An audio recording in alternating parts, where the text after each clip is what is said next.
Champions trophy से पहले green shirt से शानदार परफॉर्मेंस दिखाई है साउथ अफ्रीका में और क्लीन स्वीप कर दिया है। पाकिस्तान ने तीनों वनडेज जीत लिए हैं। न सिर्फ साउथ अफ्रीका में हमने सीरीज जीती बल्कि हमने उससे पहले ऑस्ट्रेलिया में भी सीरीज जीती और खतरे की घंटी हमने बजा दी है तमाम ही मुल्कों के लिए जो आईसीसी चैंपियंस ट्रॉफी के लिए टीम्स आ रही हैं। भारत में बहुत ज्यादा पाकिस्तान की परफॉर्मेंस की बात हो रही है और भारतीय कह रहे हैं कि जरा मुश्किल हो गया है भारत के लिए, अभी अब बड़ा टफ कंपटीशन होगा। तो आईसीसी इवेंट भी अब होने जा रहा है जी। और हाइब्रिड मॉडल वो सब कुछ सारी चीजें आपके सामने ही है। अब टेस्ट सीरीज भी आने वाली है पाकिस्तान और साउथ अफ्रीका की, उसमें क्या तब्दीलियां होंगी ये सब कुछ हम बात करेंगे। कौन हमारे साथ है? जी, हमारे साथ Shahid Hashmi sports analyst senior sports journalist हमारे साथ मौजूद हैं, उनसे बात करते हैं। अस्सलाम वालेकुम शाहिद साहब, थैंक यू सो मच, आपने हमें वक्त दिया। पहले तो ये बताइए सर कि पाकिस्तान जनूबी अफ्रीका के खिलाफ 3-0 से सीरीज जीतने वाली पहली टीम बन चुकी है। ये बहुत बड़ा एक टाइटल है। चैंपियंस ट्रॉफी से पहले शाहीनों की जीत कितनी अहम है सर? बहुत जबरदस्त जीत है और बहुत ही ज्यादा सिग्निफिकेंट है, बहुत ही ज्यादा अहम है कि चैंपियंस ट्रॉफी पाकिस्तानी टीम तो कह रही है कल से शुरू हो जाए तो बहुत अच्छा है, इसलिए पाकिस्तानी टीम फॉर्म में है। और न सिर्फ जनूबी अफ्रीका में बल्कि ऑस्ट्रेलिया को तकरीबन 22 साल बाद पाकिस्तान ने किसी वनडे सीरीज में ऑस्ट्रेलिया में हराया है, तो बहुत अच्छी जा रही है टीम। और वनडे के हिसाब से खेल रहे हैं, ऐसा नहीं कि अफरा तफरी करें, T20 के स्टाइल से खेलें या टेस्ट मैच के स्टाइल से खेलें। पहले 25 ओवर में एक प्लेटफॉर्म दे रहे हैं बैट्समैन और अगले 25 ओवर में स्लॉगिंग कर रहे हैं, तो बहुत अच्छी जा रही है टीम। कप्तानी बहुत अच्छी है, टीम में कोहेजन है, टीम में यूनिटी है और कोचिंग स्टाफ भी बहुत ही अच्छा काम कर रहा है, काबिल तारीफ है। शाहिद भाई, बैटिंग और बॉलिंग की बात करेंगे हम तफसील से, लेकिन अब्दुल्ला शफीक की बात जरा करते चले। यानी 7 मरतबा 0 पर आउट हो गए, गलती कहाँ करे? इतना साउंड टेक्निकली बैट्समैन हमने देखा, बहुत ही उसके अंदर टैलेंट है। तो इस वक्त शायद मुझे लगता है कि उसको बैकिंग की जरूरत है और उसे खिलाना चाहिए, ड्रॉप नहीं करना चाहिए। आप क्या समझते हैं? बिल्कुल सही आपने बात कही जोएब। रेस में बच्चे 20-25 दौड़ते हैं, एक बच्चा रेस में आखिर में आता है तो उसको हमें निकालना नहीं चाहिए रेस से, बल्कि उसको इनकरेज करना चाहिए कि नेक्स्ट टाइम बेस्ट 15 में आओ, फिर उसके बाद बेस्ट 5 में आओ और फिर यकीनन टॉप 3 में आओगे। तो अब्दुल्ला शफीक टेक्निकली बहुत ही अच्छा प्लेयर है और उसको इंट्रोड्यूस करवाने वाले इस इंटरनेशनल क्रिकेट लेवल पे बहुत ही अच्छे लोग हैं। मिसबाह उल हक, मंसूर राना, ये वो लोग हैं जिन्होंने उसको बैक किया और उसको प्लग करके लेके आए आउट ऑफ नोवेयर। अब वो नहीं कर पा रहा, थोड़ा वो नर्वस स्टार्टर है। हालांकि उसने टेस्ट मैच में डबल 100 किया हुआ है, वनडे में 100 किया हुआ है, 100 उसका वनडे में। इस तरह उसका आउट होना वाकई मायूस कुन है, लेकिन होता है, बैट फॉर्म होता है, आउट ऑफ टच हो जाता है, थोड़ा नर्वस स्टार्टर है। जाएगा वापस डोमेस्टिक क्रिकेट में, मेहनत करेगा। पाकिस्तान को उसने अभी बहुत सर्व करना है। शाहिद साहब, ये भी बताइए कि चैंपियंस ट्रॉफी के लिए यूएई को न्यूट्रल वेन्यू बनाने का फैसला किया गया है, तो क्या ये कहना सेफ होगा कि भारत ने घुटने टेक दिए? टेक भी दिए, ऑल्दो के आप ये नहीं कह सकते कि माइट इज ऑलवेज राइट। उनकी तो माइट है, वो अपनी मर्जी पूरी कर लेते हैं, लेकिन एक तरह से उन्होंने अपने लिए गलत वेन्यू का इंतखाब कर लिया, या पाकिस्तान ने उनके लिए गलत वेन्यू का इंतखाब कर लिया। दुबई कभी भी उन्हें सूट नहीं करता। दुबई में 2021 में सेमीफाइनल तक नहीं पहुंचे वो वर्ल्ड T20 वर्ल्ड कप में। उनकी विमेंस टीम 2-3 महीने पहले, और शायद भाई अभिषेक हमारे साथ कल थे शो में, वो भी यही कह रहे थे, बहुत ज्यादा परेशान थे वो भारत के लिए सही वेन्यू नहीं।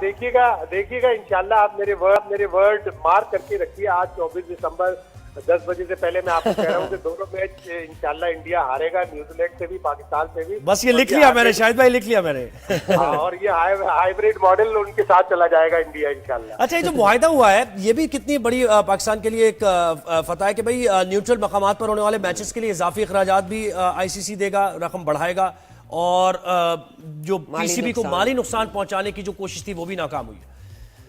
बिल्कुल ऐसा ही है। पाकिस्तान का जो स्ट्रॉन्ग स्टांस था, पाकिस्तान ने एक सख्त मौके पर इख्तियार किया था कि नहीं, अब एनफ इज एनफ, आप हमारे यहाँ नहीं आते, हम भी आपके यहाँ नहीं आएंगे। और अगर हम हाइब्रिड मॉडल उस सूरत में मंजूर करेंगे जब हाइब्रिड मॉडल इंडिया में होने वाले इवेंट्स के लिए भी होगा। हम भी नहीं जाएंगे, पाकिस्तान की टीम नहीं भेजेंगे इंडिया, हमने बहुत दफा भेज दी पाकिस्तान की टीम।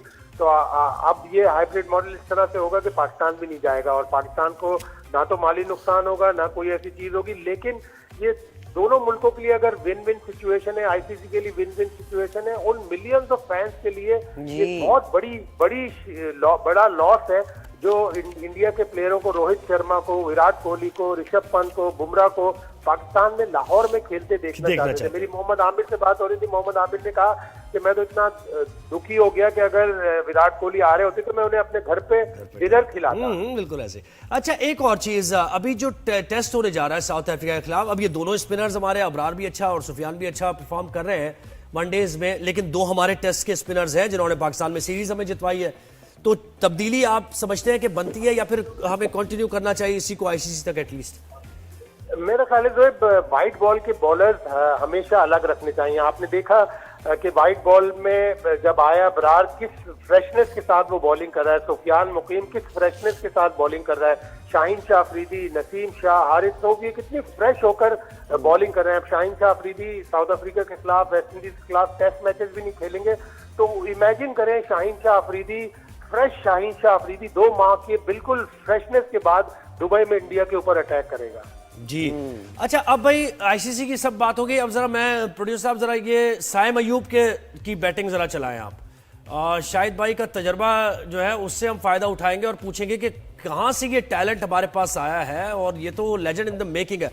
देखें अब ये चीज है, शाहिद भाई आप देखें हैंड आई कोऑर्डिनेशन उसकी, उस लड़के के रिफ्लेक्सेस देखें आप, फीट मूवमेंट उसकी देखें, शॉट सिलेक्शन, बैक लेफ्ट उसका, यानी कितनी जितनी तारीफ की जाए कम है। आप क्या कहेंगे?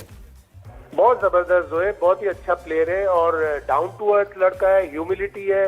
इतनी सक्सेस के बाद वो अपने दोनों कदम अगर जमीन पे रखेगा तो बहुत आगे जाएगा, पाकिस्तान को बहुत सर्व करेगा। और ये थोरो प्रोसेस से आया है। अंडर 16 में मुझे अच्छी तरह याद है, पाकिस्तान की अंडर 16 टीम ऑस्ट्रेलिया गई थी, जंक्शन ओवल जो मेलबर्न के साथ ही ग्राउंड है, वहां साइम अयूब ने 16 साल साइम अयूब ने 150 प्लस स्कोर करके पाकिस्तान को अंडर 16 को ऑस्ट्रेलिया के खिलाफ वनडे जितवाया था। तो ये बड़े थोड़े प्रोसेस से आया है, स्कूल क्रिकेट, अंडर 16, अंडर 19, ए लेवल क्रिकेट, डोमेस्टिक क्रिकेट और फिर पाकिस्तान की क्रिकेट। तो शुरू में थोड़ी तनकीद हो रही थी, नहीं चल रहा था, लेकिन कमाल है सिलेक्शन कमेटी के ऊपर, पाकिस्तान क्रिकेट बोर्ड के ऊपर कि इसको रेगुलर चांस दिया, और रेगुलर चांस देने से आप देखें आज ये कितना और वो अच्छा देखें हो गया। आप, यानी कितनी अमेजिंग डीप फाइन लेग पर जो हुक और पुल कर रहा है वो, यानी पाकिस्तान स्ट्रगल, हमेशा पाकिस्तानी बैट्समैन ने हुक और पुल में स्ट्रगल किया है, लेकिन ये यहां पर भी कंफर्टेबल है। दूसरी तरफ कवर ड्राइव, एक्स्ट्रा कवर पे जो मार रहा है, या डीप मिड विकेट की तरफ जो खेल रहा है, मतलब ये बहुत ही अमेजिंग बैटिंग उसकी इस वक्त, और फॉर्म भी टॉप में है इस वक्त। जैसे बिल्कुल आप तीनों फॉर्मेट खिलाने चाहिए शायद भाई, है जी, तीनों फॉर्मेट इसको खिलाने चाहिए। बिल्कुल तीनों फॉर्मेट का बहुत अच्छा प्लेयर है, और इसके पास 22 साल का 22 साल के शोल्डर जरूर है, 22 साल की बॉडी जरूर है, लेकिन 40 साल का ब्रेन है इसके पास, जिसके पास तजर्बा है, जिसके पास एक्सपीरियंस है। और ऐसे कई प्लेयर अभी डोमेस्टिक क्रिकेट में, कल ही मैं देख रहा था, और मैं बहुत पहले से इस प्लेयर को फॉलो कर रहा हूँ, ताहा खान, नाम याद रखिए, ये भी नाम लिख लीजिए, नो लुक शॉट खेलता है। कल इसने 5 छक्के T20 कप में लगाए, कराची से इसका ताल्लुक है, वही एकेडमी, वही सारी चीजें जो साइम अयूब की थी। तो ये ताहा खान भी अगला साइम अयूब आने वाला है आपके पास जी। अच्छा, एक कंफ्यूजन अभी तक है शायद भाई, थोड़ा दोबारा आईसीसी चैंपियंस ट्रॉफी की बात करते हैं। हमारे साथ भारतीय सहाफी भी होते हैं और आपके साथ भी बहुत उन्होंने ज्वाइन किया हमारे शो पे। मतलब जब उनसे आगे की बात होती है ना, कि जो भारत में आईसीसी इवेंट हो रहा है, वर्ल्ड कप हो रहा है, इसमें सेमीफाइनल और फाइनल की जो बात है, बोन ऑफ कंटेंशन वही था, अभी भी क्लैरिटी नहीं आई है उसमें। आपको क्लैरिटी है कि अगर सेमीफाइनल पाकिस्तान पहुंचता है तो न्यूट्रल पे होगा, या फाइनल पहुंचता है तो न्यूट्रल वेन्यू होगा? देखिए, अब तो आईसीसी ने लिख के दे दिया, पाकिस्तान ने इसीलिए इतना टाइम लिया कि पाकिस्तान को लिखी हुई चीज, डॉक्यूमेंटेड चीज चाहिए थी, ताकि वो लीगली बाइंडिंग हो। पहले पाकिस्तान इस तरह का बिग 3 के मामले में 2014 में एक बहुत बुरी तरह से चपत खा चुका था, जब कोई भी चीज लिखत पढ़त में नहीं थी। अब ये चीज लिखत पढ़त में, आईसीसी के प्रेस रिलीज में आईसीसी ने अपने लेटर हेड पे लिख के दिया है, तो अब कोई भाग नहीं सकता। और अभी कल परसों मोहसिन नकवी ने, जो पीसीबी के चेयरमैन, उन्होंने कहा भी कि अगर कोई मुकरेगा तो हम उसको फिर लीगली हैंडल करेंगे। तो ये बहुत क्लियर चीज है। और अभी कल ही टेलीग्राफ अखबार में बहुत स्ट्रॉन्ग वर्डेड आर्टिकल लिखा है, टिम विगमोर एक बहुत ही अच्छा सहाफी है, कि भारत ने क्रिकेट को आइसोलेट कर दिया है, बिल्कुल तफरीक कर दी क्रिकेट में। अभी टीमों को ये भी नहीं पता होगा कि उन्होंने अपना सेमीफाइनल कहाँ खेलना है, टीमों को चैंपियंस ट्रॉफी में ये भी नहीं पता होगा कि फाइनल कहाँ खेलना है, किस से कब होगा। 4 मार्च को जब इंडिया आखिरी मैच खेलेगी या आखिरी सेमीफाइनल होगा, तब जाके पता चलेगा कि फाइनल लाहौर में होगा या दुबई में। तो इंडिया की अपनी मनमानी है, हटधर्मी है, और इस सारी चीज को बहुत से लोग बहुत पहले से कह रहे हैं कि एक ही मुल्क से क्रिकेट का 80% पैसा आना क्रिकेट के लिए बहुत खतरनाक है। जी, और कितने चांसेस भी तो पूछे ना आईसीसी इवेंट जीतने के बाद, जीतने के कितने चांसेस हैं? हमारी टीम की जो भी कारकर्दगी लग रही है, शायद भाई क्या लग रहा है आपको कि वही परफॉर्मेंस जो आज हम देख रहे हैं वो आगे जाके नजर आ रही है? उस फॉर्म में है टीम? बिल्कुल है। रिजवान जिस तरह से कप्तानी कर रहा है, आसिफ जावेद जिस तरह से हेड कोच बने हुए हैं, वो बहुत ही अच्छे कोच हैं। स्टाफ हमारा बहुत अच्छा है। मैं तो कहता हूँ परसों से शुरू हो जाए चैंपियंस ट्रॉफी तो पाकिस्तान जीत के दोबारा उसका दिफा कर लेगा। लेकिन जाहिर है अभी पाकिस्तान को और भी क्रिकेट खेलनी है। अभी पाकिस्तान ने एक ट्राई सीरीज खेलनी है जिसमें न्यूजीलैंड और साउथ अफ्रीका की टीमें पाकिस्तान आएंगी। वो बड़ी अच्छी प्रिपरेशन होगी पाकिस्तान के लिए। और फिर 19 फरवरी का तो सबको इंतजार होगा जब पाकिस्तान अपना पहला मैच कराची में न्यूजीलैंड के खिलाफ खेलेगा। आप लोग भी जरूर आइए। जी बिल्कुल बिल्कुल। शाहिद साहब ये बताइए, थोड़ी फखर जमान पे बात कर लेते हैं। क्या उनकी कारकर्दगी लग रही है आपको चैंपियंस ट्रॉफी में है? बैटिंग ऑर्डर क्या होगा? यानी फखर जमान, तू देखे हमारा है तो मैच विनर ही ना, उसको किसी ना किसी तरीके से टीम में होना चाहिए। आप समझते हैं आईसीसी इवेंट में? बिल्कुल होना चाहिए और उसकी जगह वाइट बॉल क्रिकेट में बिल्कुल जबरदस्त है। फिटनेस के उसके इश्यूज हैं और मेडिकल पैनल के एक डॉक्टर से मेरी बात हो रही थी तो उन्होंने कहा फखर जमान अब 8 मिनट में 2 किलोमीटर भागने वाला या 150 डंड लगाने वाली फिटनेस उसकी इसलिए नहीं है कि उसकी नीज का प्रॉब्लम है। वो 100 सिंगल भाग के ले सकता है लेकिन वो डंड नहीं पेल सकता।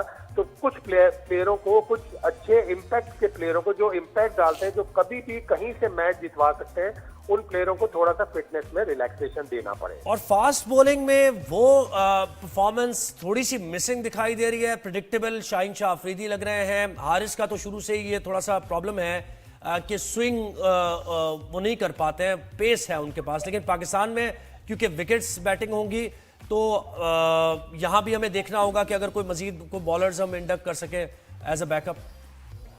3-4 फास्ट बॉलर अभी T20 कप में बड़े अच्छे नजर आए लेकिन थोड़ा सा अर्ली होगा जो है इन लोगों को चैंपियंस ट्रॉफी में शामिल करना। आपके पास इस वक्त दुनिया का बेहतरीन पेस अटैक है।